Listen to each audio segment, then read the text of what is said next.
Hello everyone, সবাই কেমন আছো? আশা করি ভালো আছো, ভালো থাকো। এটাই আমি ঠাকুরের কাছে প্রার্থনা করি, যাতে তোমরা সব সময় ভালো থাকো। আমার পরিবারের প্রত্যেকটা মানুষ যাতে সব সময় ভালো থাকে, সুস্থ থাকে, হাসি খুশি থাকে।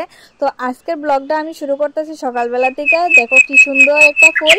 আর এই ফুলটা দেখো, যখন একটা দুইটা করে কলি বার হইছিল তখন থেকে আমি তোমরাদের লাগা ভিডিও আমি কইরা রাখছি। আর এখন দেখো সবটি ফুটছে। সবটি ফুটছে না, এর মধ্যে আরো অনেক বাকি আছে ফোটার। মানে একটা ছোট্ট একটা গাছে এতগুলি ফুল। আর এই দেখো গাছে আরেকটা ফুল ফুটছে, এখনো ভালো করে ফুটছে না, কারণ এখনো রৌদ্র উঠছে না। তো এখন আমি গিয়েছিলাম বানামু চা, তোমরা দাদা ভাই যাইব ডিউটিতে। তো আমার ইচ্ছা ফুলটা আমি তোমরা দেখামু ফুটলে কতটুকু হয়। তো এদিকে আমি চা বুয়াই দিছি দেখো, আর আমার চার বাটিটা দেখো, চা করতে করতে এমন কালার রয়েছে। আর এদিকে দিয়ে লেছি দুধ, দেখো কি সুন্দর একটা কালার হয়েছে না। আর তোমরা দাদা ভাই কালকে আনছে বেকারির স্লাইস আরো কিতা কিতা কই দিয়ে আমি জানি না। তো এখন চা খাইলামও আমরা। তো চাটা খাওয়ার পরে তোমরা দাদা ভাই বাইরে যেতেছে গা ডিউটির, আর বাইকটা ঘুরাইতেছে। তো আমারে কইতেছে কি জানো, যেটা খাওয়াইছো সকালবেলা এটা দেখানের মতো, মানে এটা দেখাইছি না, আমার সব ফেট খালি হয়ে গেছে গা, তাড়াতাড়ি রান্না করে রাখবা, আমি আইমো 10টার সময় খাইতাম।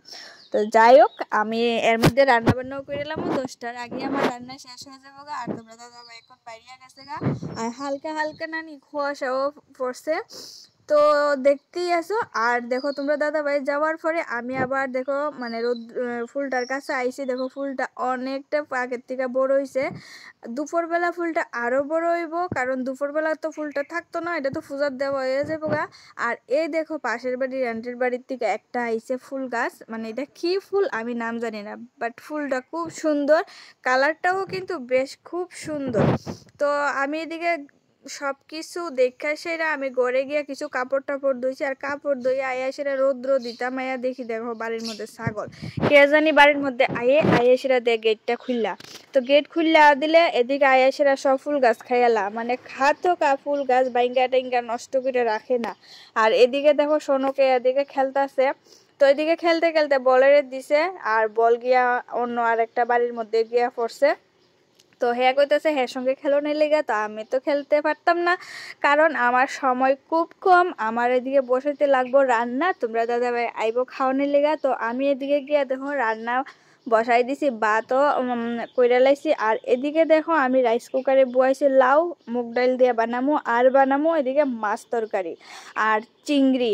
চিংড়ি আমি দেখো বাইচা টেচা রাখা দিছি, তো চিংড়িটা বানামো, বানাইয়া সেরা উফ বেশ মজা করে খামো। আর এদিকে আছে মাছের তেল, তেল বলতে চিংড়ি, মাছের তেল আর চিংড়ি যেটি গুঁড়া গুঁড়া আছিল চিংড়ি, এই চিংড়িটিরে আমি বাইটটা লাইছি, এটি বানামো পকোড়া। তো এদিকে দেখো আমি রান্না বান্না শুরু করে দিছি। আর হঠাৎ করে মানে একটু মেঘলা মেঘলা হয়ে গেছে গা, অন্ধকার অন্ধকার হয়ে গেছে গা। তো যাই হোক ঘরের লাইট জ্বালাইয়া রান্না করতে লাগে, আমিও এদিকে লাইট জ্বালাই সেটা রান্না বান্না এদিকে শুরু করে দিছি, কারণ এখন প্রায় বেজে গেছে গা 9টা। তো এদিকে দেখো আমি মাছ ভাজি করে সেটা মাছ তরকারিও রান্না করে লাইছি। আর দেখো ঠান্ডা কিন্তু কমছে না, একদিকে রান্না করতেছি আর খুব ঠান্ডা লাগতেছে। তো ঠান্ডা লাগলো কিছু করার নাই, টাইমলি তো রান্না করতেই লাগবো। তো এদিকে রান্না বান্না কইরা মানে তোমরা দাদা ভাই খাইয়া গেছে, খাওয়ার পর আমি বাইরে গিয়ে সেটা একটু বইছি রৌদ্রের মধ্যে দেখো। আর এদিকে চার পাশে দেখো অতিথি আইয়া বহিরা গেছে গা, মানে 4-5টা কইতে যে অতিথি আইছে। তো তোমরা দাদা ভাই এখন একটু বাইরেছে, ফটিকরায় বাজারে যাবো, একটু কাজ আছে, কি কাজ আছে তো কইলো না। আর এদিকে দেখো তারা মানে আমারে বেগ মানে বেইরা লাইছে আমারে। তো ভাবছি তারা খাওন দিমো। তো খাওন বড় কাকিমুনি খাওন দিছে, তো আমার আর দিতে লাগতো না। আর এদিকে ফাঁকি তো আগের থেকেই দৌড়াইতেছে, মানে মানে কুকুরটিরে। যাই হোক ফাঁকির দৌড়ানি খাইয়া সেরা কুকুর যার যেমনে ছড়াইয়া ছিতরাইয়া গেছে গা। লাঠি দেখো লইছে কত বড় লাঠি, হ্যাঁ মানে এইদিকে দৌড়াইতেছে। তো বিকালটা মানে আজকে সারা দিনটা খুব ভালোই কাটছে, বিকালটাও ভালো কাটলো ফাঁকি লইয়া এসিরা। তো বন্ধুরা ভিডিওটা কেমন লাগছে তোমরা অবশ্যই কমেন্টে জানাও, ভিডিওটা আর বেশি বড় করতাম না। তো ভিডিওটা এখানেই শেষ করুম, দেখতে থাকো। আর যারা আমার চ্যানেলে যারা নতুন অতিথি আসো, তারা সবাই আমার চ্যানেলটা সাবস্ক্রাইব করে পাশে থাকবা, সাপোর্ট করবা।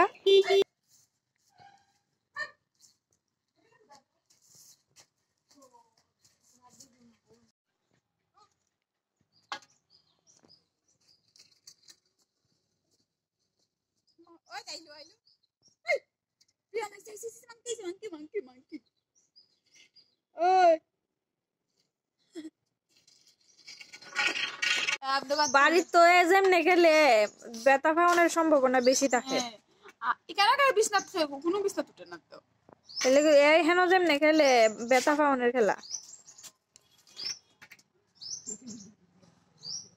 সে প্রিয়মের খানি দেখতে মনে হয়েছে